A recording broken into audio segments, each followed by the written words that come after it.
Hello, my name is Maya. Welcome back to my channel. Today I'm sitting on my floor. I'm packing, and I thought while I was packing, instead of just like being bored, I would do a little video about something really stupid, but I just wanted to talk about it. It's completely unscripted, just having a good time. Today I want to talk about Brandon and Callie from the Fosters. I thought about this last night as I was trying to go to bed. Instead of going to bed, I thought about them for a while. I don't know why, I just remembered them and their existence. Every once in a while, they like come back to me, you know? Like I'm just vibing, I'm chilling, and then I remember that Brandon and Callie from the Fosters exist, and it's like, whoa, hold up. And then I remember that when I was 13, Brandon and Callie from the Fosters were everything to me. Like, I mean freaking everything. Like, that was my OTP for like a solid year, maybe even more, okay? And I don't say that lightly. I have a lot of relationships that I love, but like, that means I freaking love them, okay? Like, till death do us part, Brandon and Callie. But the thing about Brandon and Callie is like, I was being baited. And was this a precursor for me being baited by Supernatural? Potentially. But here we are, and I just want to talk about what happened with Brandon and Callie and how the Fosters legitimately just baited me for views. Like, they were not even subtle about it. And if you've ever watched a single trailer for the show, you would know what I mean. So the show aired a while back. It was on ABC Family in Canada, ABC Spark, aka ABC Spark. I don't know, they like changed their name. But that, you know, network had the shows like Switched at Birth or Secret Life of American Teenager. So there were just some quality teen content. And when I tell you, 13-year-old Maya just loved ABC Family, much to my mother's dismay. Oh, I loved ABC Family. And you can bet your ass that I was every single Monday at 8 p.m. Yes, I remember the time. It was a big deal for me. I was ready to watch the Fosters, okay? I was hyped about it all week. I'd probably watched the trailer like 8 times. And the only reason, and I am kidding, not even kidding you, the only reason that I wanted to watch that show was because of Brandon and Callie, okay? Nothing else in that show mattered to me. So I was easily falling prey to the bait. Let me tell you about the Fosters, if you have no idea what the fuck the Fosters are. So the Fosters was a show about this couple, Lena and Steph, and they had 3 kids. Brandon was Steph's biological child from her marriage to a dude. And then there was Mariana and Jesus, and they were adopted by Lena and Steph after they got together. And the show basically just follows them and their lives and all that. And in the first episode, Steph, who is a police officer, she's at a juvenile detention center for reasons that I can't remember. I haven't seen the first episode in forever, yet I remember it like it's clear as day, but I don't know why she was there. And she was there, and Callie, she's a little delinquent. She was in the juvenile center, and for some reason, she went home with Steph. They were, I don't know, maybe it was pre-planned, I can't remember, but just know that Callie became their foster child, okay? And then, yeah, you see where I'm going with this? Okay. And then Callie also had a brother named Jude. And the first episode, she's trying to get back to Jude. And guess who helps her? Brandon! Yes, it was Brandon. You guessed correctly. Anyways, the rest of the show just kind of follows them and their lives. The show was like very, I think, it was very on the ham when it came to like social problems and stuff like that, which I think is good. Like it followed a lesbian couple. Okay, they got married on the last episode of season 1, episode 10, and the show was like really into showing about like all of those social problems, followed foster kids, following like drug abuse, and just so much. Basically, the show was a social justice warrior. My mom, not a fan. She was not a fan of social justice warrior. Not because she wasn't a fan of that, I just don't really think she liked the show. Yeah, so that's the show, basically. I can't even really tell you what the plot is. The plot is just following life, and they have a bunch of dramatic instances that allow us to like learn things, you know? That's kind of what it was. It was just a slice of life. But we're not here to talk about the Fosters because I don't care about that. We're here to talk about Brandon and Callie from the Fosters. So, as you may have guessed from when I introduced our main characters, Brandon is Steph's biological son from a previous marriage. He is a smart dude. If I remember correctly, he was into piano, and they met because Callie became his foster sibling. And the first 10 episodes of this show really said Brandon and Callie rights. Because what ended up happening is my Great Wolf Lodge wand, soon to be replaced with a real wand from Harry Potter World. Amazing. Glow up. Anyways, what ended up happening is that throughout the course of the first 10 episodes of the season, they kind of fell in love. Okay, and I don't know if you know too much about the foster sibling kind of deal, but that's not really allowed. Like, you're not allowed to date your foster sibling. And oh, I should say their ages, 16 and 17. So like, they were older. Okay, they hadn't grown up together. They weren't kids. And they kind of, throughout the course of the season, fell in love with each other, as a teen drama would portray. And they kind of tried to fight it. Brandon had a girlfriend named Talia, and she was super jealous and kind of annoying. They broke up and then got back together.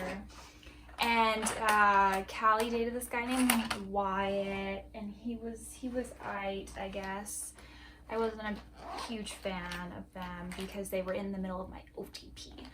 And so throughout the season, or the first 10 episodes, they're kind of trying to fight it, but obviously they're very attracted to each other. They seem to have like an emotional bond, and things start to kind of culminate. But Callie basically shuts him down because she's like, no, this is going to ruin my chances of getting adopted. And at this point, they were considering, I should probably open this from Terry Beach. They were considering adopting them by the end of the season. So you can't date your adopted sibling. Basically, that's kind of the problem. And then what ended up happening in the last episode, the 10th episode, where Steph and Lena get married, there's a wedding. Brandon says some just really nice things to her, and then they be macking, okay? They be making out, and 13-year-old Maya thought it was fucking hot, and 22-year-old Maya agrees it was hot. They were just going at it in the backyard, and guess who walks in on them? Jude, little bro of Callie, who wants to get adopted, and he is not happy. So what ends up happening is Callie runs away.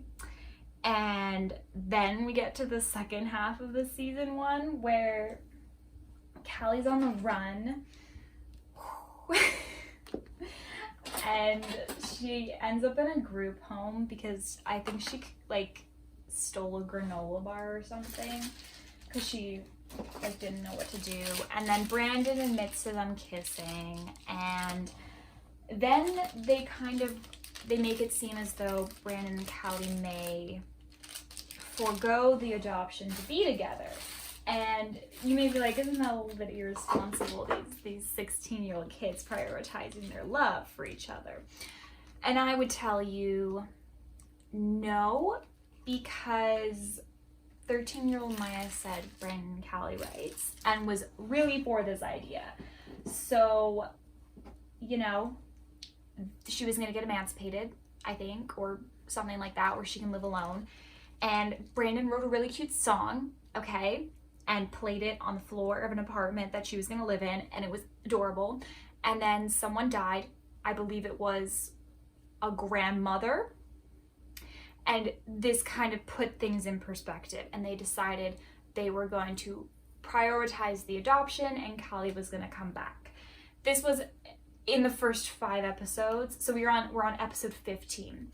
And then for the rest of the show, it goes back and forth. The show decides one day that it is pro Brandon and Callie, and the other day that it is pro-adoption. And this goes on for, I kid you not, up until season 3. So we get episodes where things seem normal. They're both dating other people. Everything is fine. And then in the next minute, they're fucking macking on each other again. And you bet your fucking ass they put that macking in the trailer. And every single time they be macking, something comes up where it's like, oh no, it's happening. And you know why they're always macking? It's because if Callie feels as though she's not going to get adopted for some reason, they be macking. But if the adoption's on the go, they not be macking.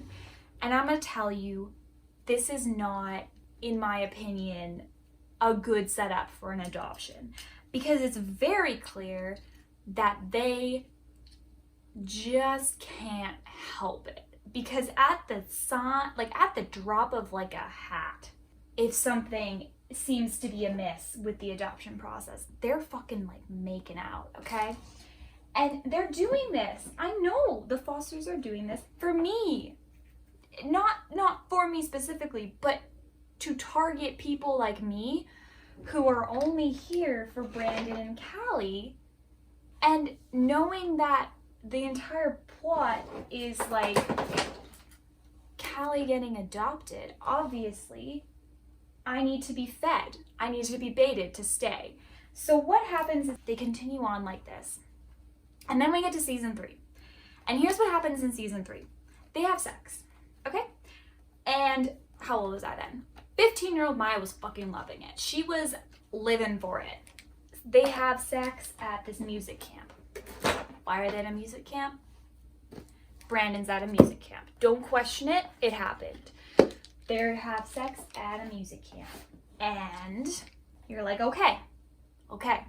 They've had sex now. There's no possible way that Callie's going to get adopted. You can't, as I said, you cannot date your adopted sibling. This was the problem the entire time. She will not get adopted if she's macking on Brandon, but she keeps macking on Brandon. So they have sex, and they're gonna go and they're gonna tell Lena and Steph that they had sex, because then she won't get adopted.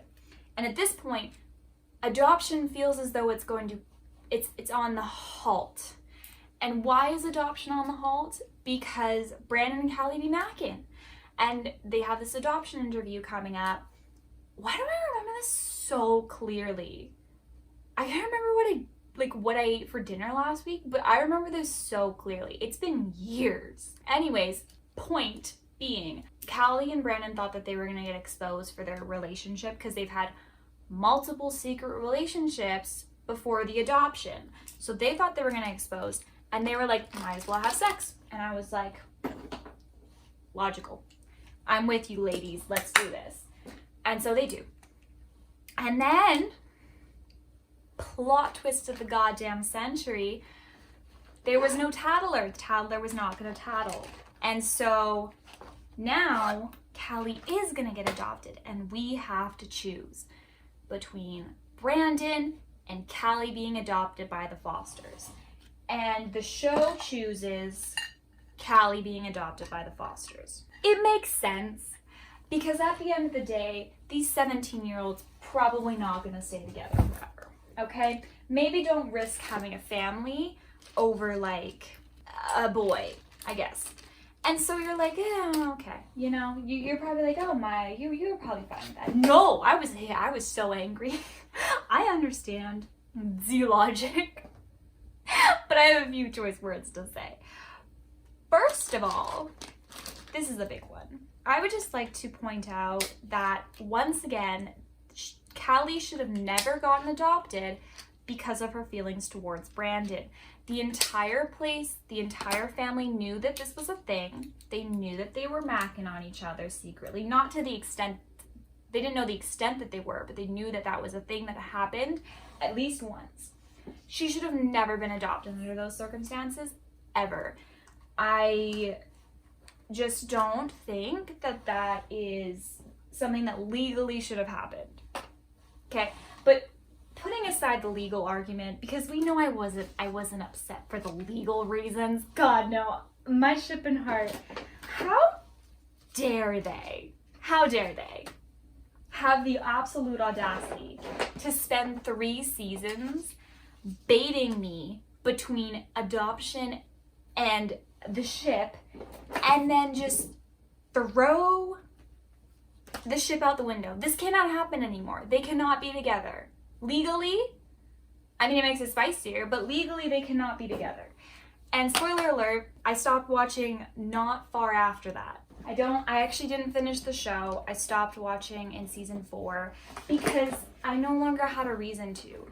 What they did was completely quell, like just get rid of any possible way that Brandon and Callie could get together, because it was over. It was done. They were going to be with other people.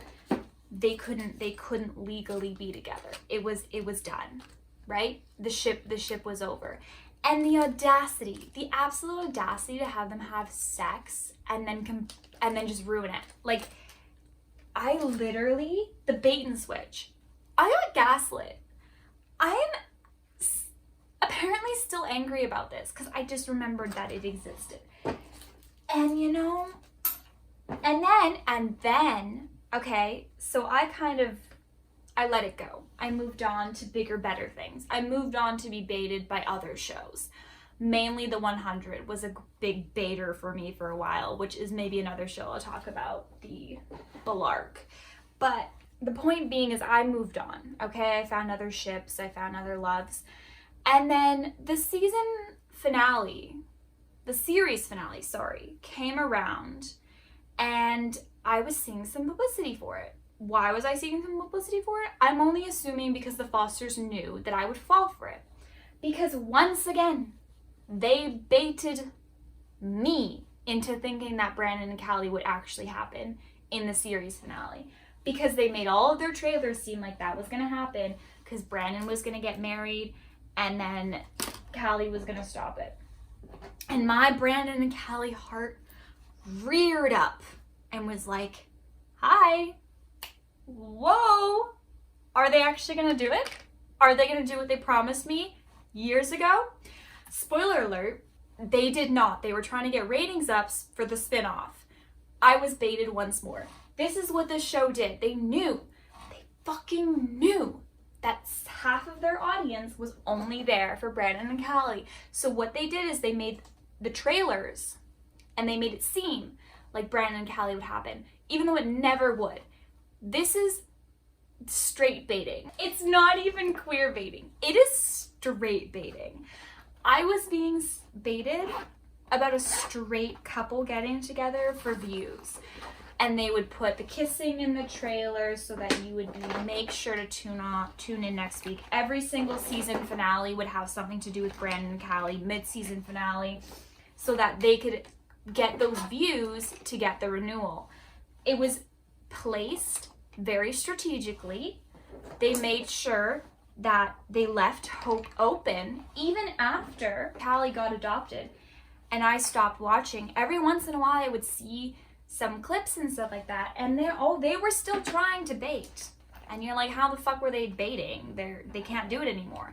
And they would make sly comments about them dating. They would have little moments where Steph and Lena would be a little bit afraid that was happening again, and so on and so forth. And this is why you shouldn't have adopted her in the first place, because now, look, you don't know, right? You legally can't have that happening, and you don't know if it's happening, and now you're just gonna trust these horny teenagers? No. That's the story of how I was baited by Brandon and Callie and the Fosters, and how I still gave them the views they needed. And it honestly sucks, because I know, practically speaking, she made the right choice by getting adopted. Logically, I know this. But to this day, I think she made the wrong choice. I'm not saying that she would have been together with Brandon forever, but my heart still just really believes they were 10 out of 10 content, okay? I can't even like tell you how fucking cute they were. Like, I don't think it was necessarily healthy of a relationship.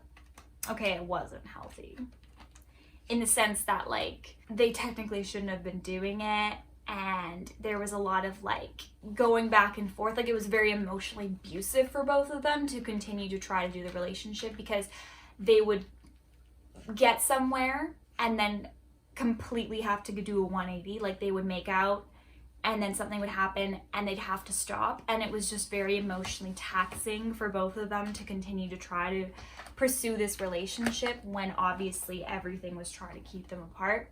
So like, it wasn't that they were abusive to each other, it was that they were abusive when it came to like just emotionally very taxing. I just want to say, like, fuck you, the Fosters, because I really just, you knew what you were doing the entire time. I don't think that this show had any doubts about what they were doing. I think that people that don't believe that shows know what they're doing when they make directing decisions and acting decisions and so on and so forth, when they edit things, when they release trailers, they knew exactly what they were doing. And if anyone tells me otherwise, it's just not true, because at the end of the day, they wanted views, and they knew that Brandon and Callie would get them views, so they strategically placed their love story within the show to get the views bumped. Even with the finale, as I said, I hadn't watched a single episode of The Fosters in maybe 3 years.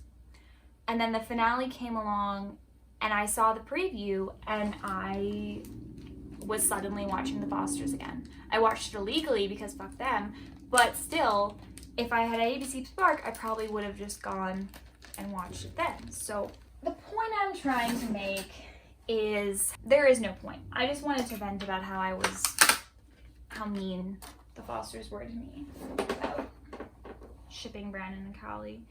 And I don't know, I wasn't a part of like the fandom politics at the time, but I know that as of right now, the ship is very much dead, because at the end of the day, there's not much more you can do with that ship. Once they become adopted siblings, it's kind of out the door. I mean, I still ship it, but I don't see a potential. There's no way my ship is going to get together. That doesn't really stop a lot of ships, but if you want to continue baiting, you need to have a plausible way for them to get together, basically. So they kind of screwed their own pooch by making the adoption final, but they couldn't continue to bait. They just couldn't. They couldn't continue to bait as long as they did without the adoption, because it just started to get tiring, the back and forth, the flip-flopping. I felt that I too was in the emotional abusive plane that Brandon and Callie were floating in, because it sucked, honestly, to watch them have to go back and forth and back and forth. At the end of the day, what can I say? The show is done. The emotional damage has been dealt out, and I can still ship, so I guess it didn't damage me that much. I guess I'm susceptible to baiting, and just because the show seems to be placating you doesn't mean it's gonna happen. So just remember that the next time you're watching a show that is baiting you. That is it, I guess. That's all I wanted to talk about. RIP to Brandon and Callie. RIP to 13-year-old Maya, who truly believed that she would choose him over adoption. And RIP to current me, who still gets flashbacks of that show every once in a while and has to deal with that. So that is the end of this video. I don't really have anything else to say. If you haven't seen my Supernatural videos, go watch them. I put a lot of effort into them. I know they're very long. I know the first one has a bit of editing issues, but if you like Supernatural, I think you'll enjoy them. If you don't know what Supernatural is, or you stopped watching, I will tell you what happened. Or if you're just curious about Supernatural, it's way like easier and emotionally less taxing to just watch my videos than to watch Supernatural, which I would not recommend because they also baited me. Would I recommend watching The Fosters? I would recommend watching the first 10 episodes of The Fosters. That was a good time. That was like peak content. It went downhill from there. Anyways, bye.